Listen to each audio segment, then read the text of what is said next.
to come to or to stay in the United States. It will also help promote immigrant success in the United States as they seek opportunity here. Throughout our history, self-reliance has been a core principle in America. The virtues of perseverance, hard work, self-sufficiency laid the foundation of our nation and have defined generations of immigrants seeking opportunity in the United States. Our current law, which is generations old, recognizes that some new arrivals to our country need the help of their family and community. It requires some of those who seek to live and remain in the United States to have a sponsor who will be financially responsible for them. Case of my own family, my Italian grandfather played this role, sponsoring two of his cousins, Mario and Silvio, to come to America. Once they arrived, my grandfather wanted to make sure his cousins spoke English, certainly well enough to work, and enlisted my father in that effort as well, to make sure they could speak English well enough to work, and they did. My family worked together to ensure that they could provide for their own needs, and they never expected the government to do it for them. And this same hardworking spirit, shared by countless immigrants who've made the U.S. their home, is central to our American identity. This spirit's also been rooted for over a century, well over a century, in our immigration laws, going back to the 1800s. Since 1996, the law has required foreign nationals to rely on their own capabilities and the resources of their families, sponsors, and private organizations in their communities to succeed. However, Congress has never defined the term public charge in the law, and that term hadn't been clearly defined by regulation. Well, that is what changes today with this rule. Through the public charge rule, President Trump's administration is reinforcing the ideals of self-sufficiency and personal responsibility, ensuring that immigrants are able to support themselves and become successful here in America. Our rule generally prevents aliens who are likely to become a public charge from coming to the United States or remaining here and getting a green card. Public charge is now defined in a way that ensures the law is meaningfully enforced and that those who are subject to it are self-sufficient.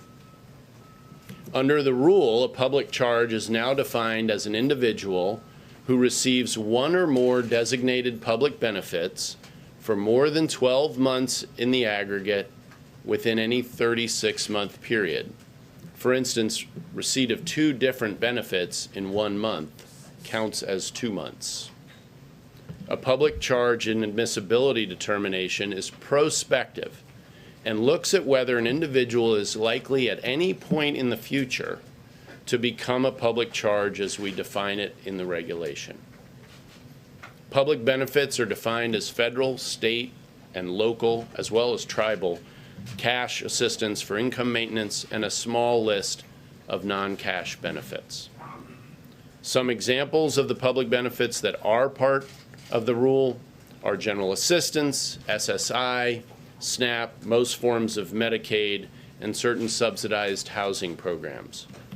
Significantly, the rule does not consider many forms of government assistance that protect children and pregnant women's health as public benefits. Generally, this includes emergency medical assistance, disaster relief, national school lunch programs, WIC, CHIP, Medicaid received by people under the age of 21 or pregnant women, as well as foster care and adoption subsidies, student and mortgage loans, energy assistance, food pantries, homeless shelters, and Head Start. It's important to note this rule will apply prospectively only to applications and petitions received starting on October 15th of this year. Once this rule is implemented and effective on October 15th, USCIS Career Immigration Services officers, what we call ISOs, will generally consider an alien's current and past receipt of the designated public benefits while in the United States as a negative factor when examining applications.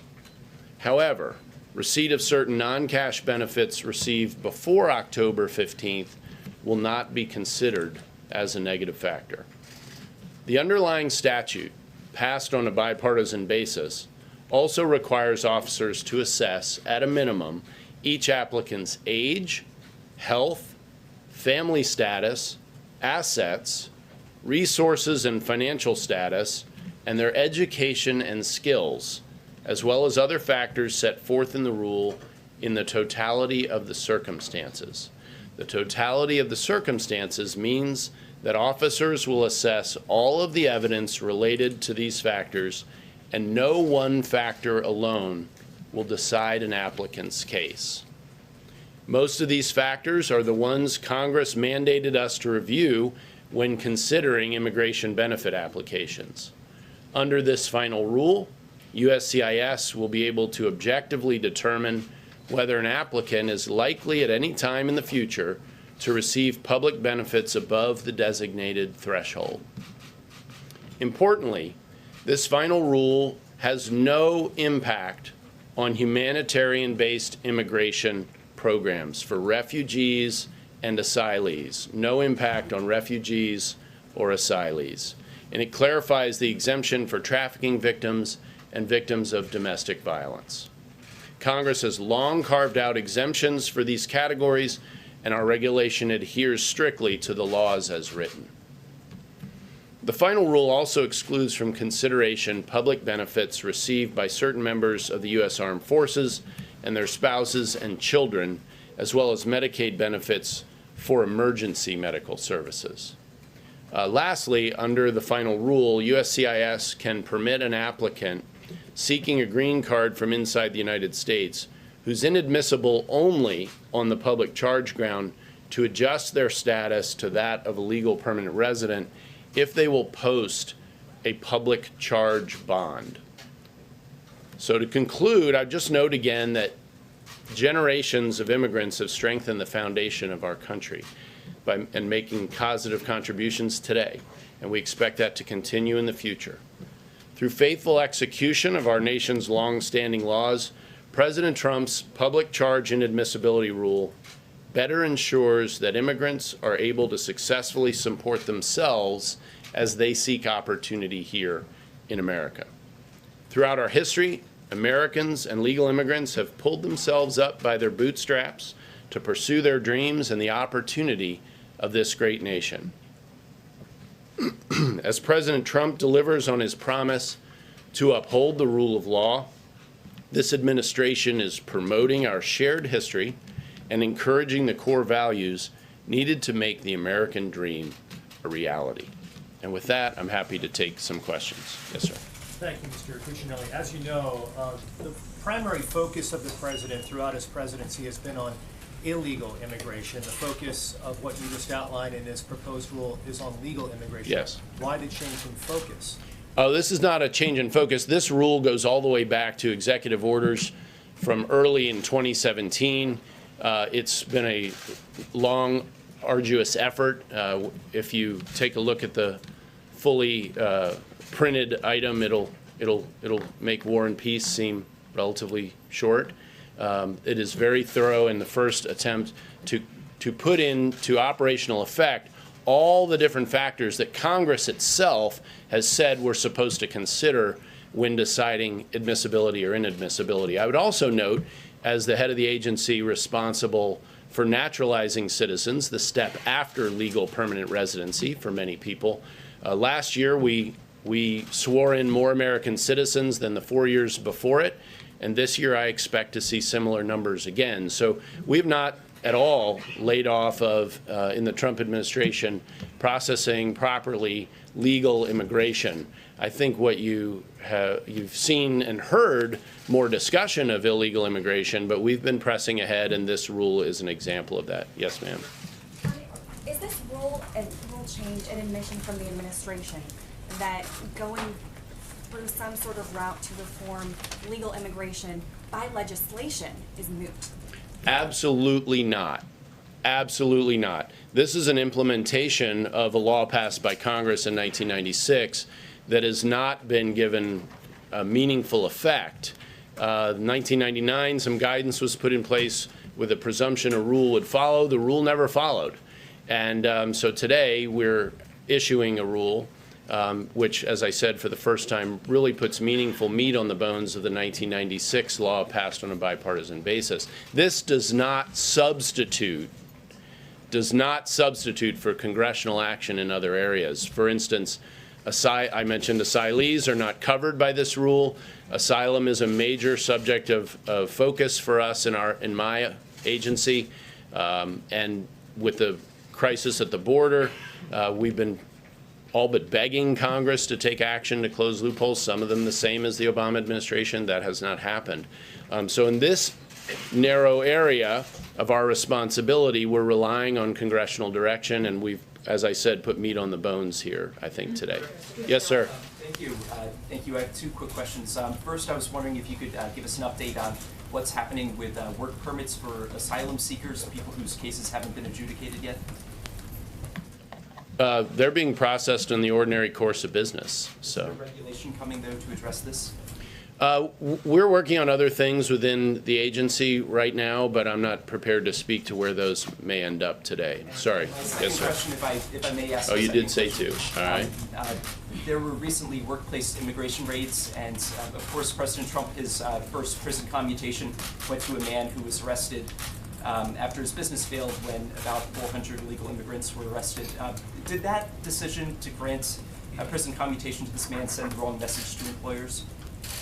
I'm not really prepared to speak to that. I don't think so. The president does those one person at a time. I think what you saw ICE do this week in enforcing the law meaningfully with 7 operations across the state of Mississippi, and of course investigations still ongoing, criminal investigations growing out of that, is a growth for ICE from the previous year. Their enforcement efforts are up, and I think you can expect to see more of that as part of the message of this administration. We're going to enforce the law. Yes, sir. I also do have 2 questions. The first regards the concern that the public charge rule is going to be enforced by the chilling effect on people. For example, if a man has a citizen daughter who might be eligible for either nutritional or housing benefits, he might be afraid to apply for those benefits his daughter is due. How do you respond to that concern?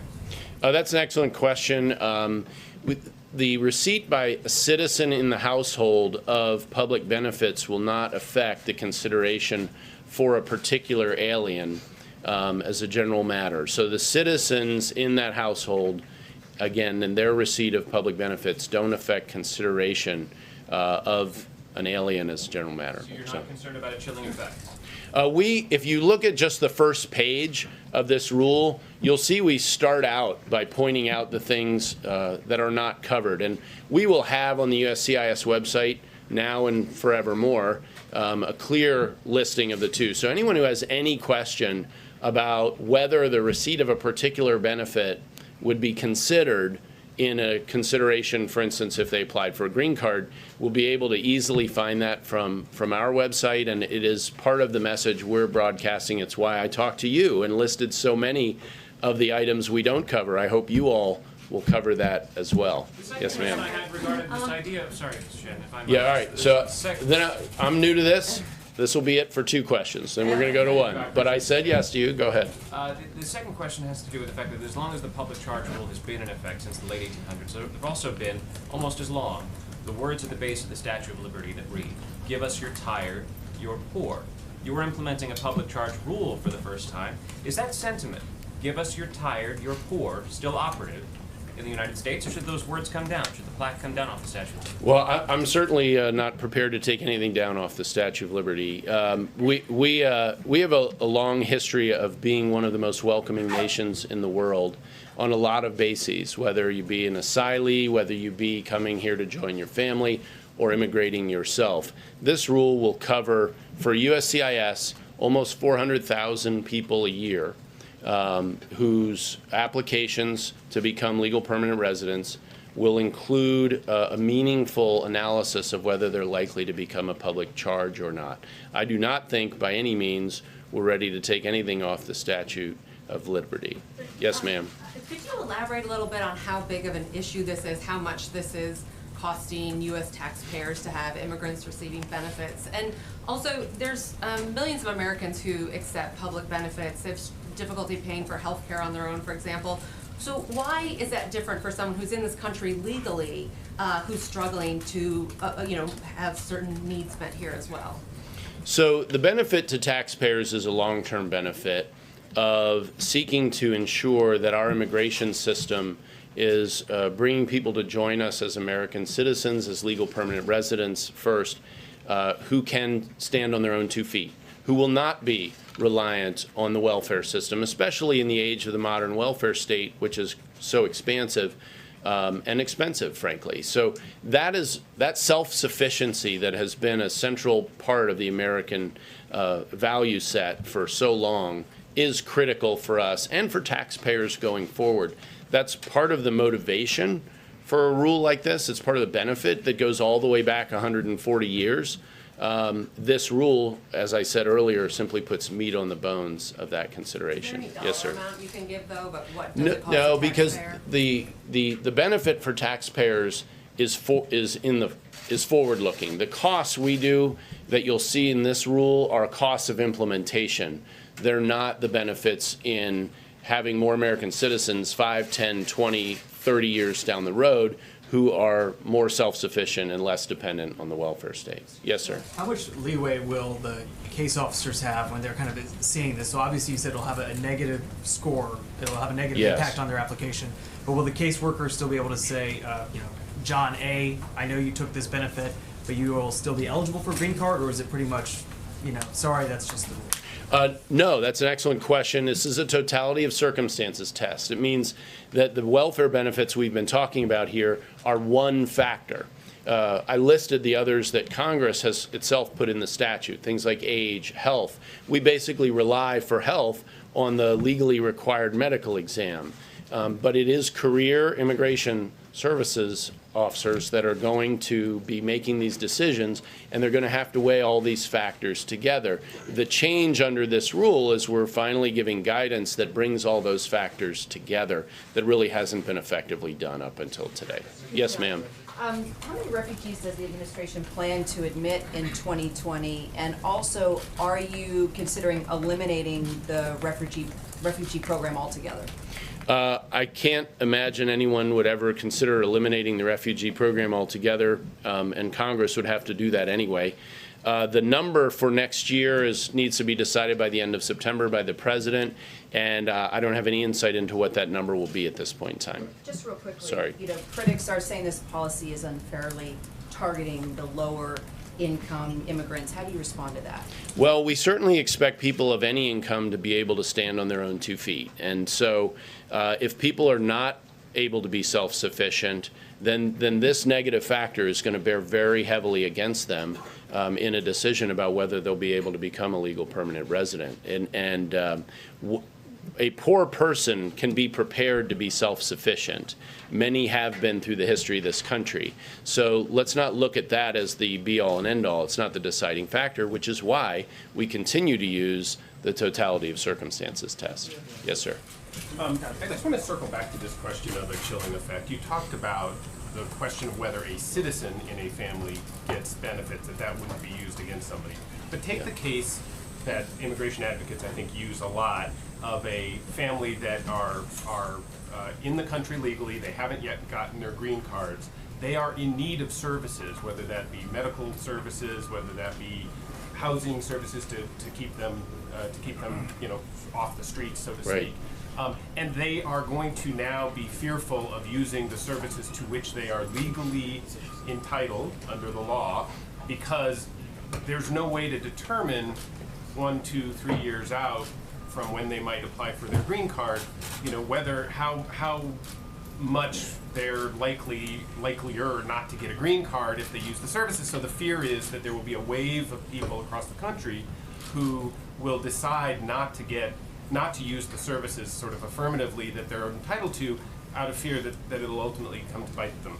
And how do you counter that if in fact you want them to use the services to which they're entitled, or is this really a sort of effort to say this is a whole class of people that shouldn't be using any services at all. Well, in your description, you described a situation where government benefits were basically allowing this family to hang on, that they're not self-sufficient.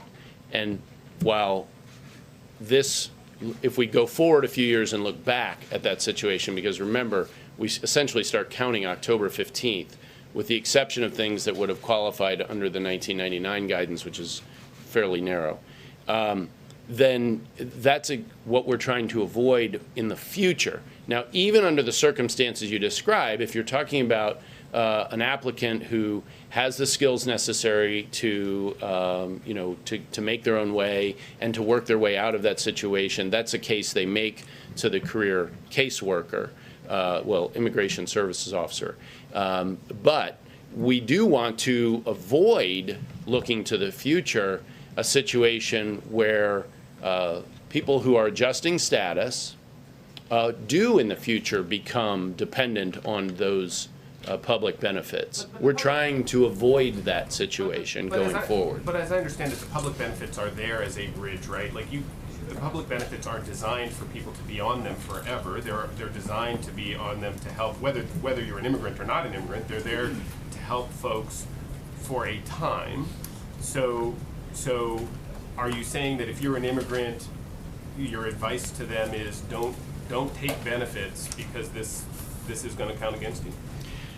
No, I was using your example of where they need them, and there's it's their foundation financially, as I took your description, and I would say that the entire legal immigration system is designed by Congress for the benefit of America, and what we're looking for here are people who are going to live with us either their whole lives or ultimately become citizens, who can stand on their own 2 feet with the same sort of requirements that we've had in the past for well over a century. So, yes, sir, in the middle.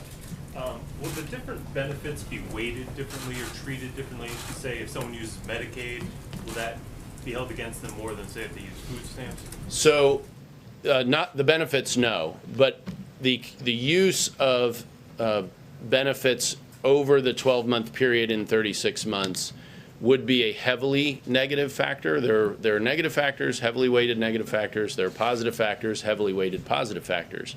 I'll give you an example of the other side. If you have private health insurance, that is a heavily weighted positive factor. Those do all weigh in, again, in the totality of circumstances. And obviously, we call the more heavily weighted factors heavily because they matter more than the others, but they go in both directions. Yes, sir. We've heard outspoken critics of the administration's immigration policies before, but it seems increasingly we're hearing from U.S. Catholic bishops who are showing their concern. Now, you're Catholic. When you hear the bishop's concern, does it give you any pause when you consider carrying out some of these policies?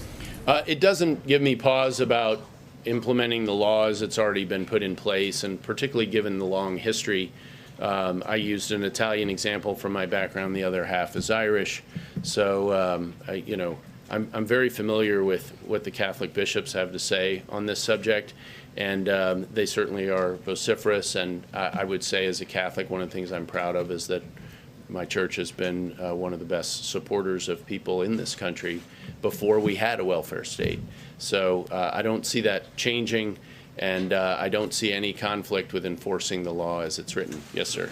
Can you address the Latino community? Some of the Latino community already feel they're been targeted. You have the El Paso shooting, you have the raids in Mississippi. But as John noted before, the issues before were if you were here illegally, now this obviously extends to legal immigration. Why shouldn't the Latino community feel targeted by this? Well, first of all, this is a 140-year-old legal structure. We're dealing with the most recent iteration of it, but this is not new.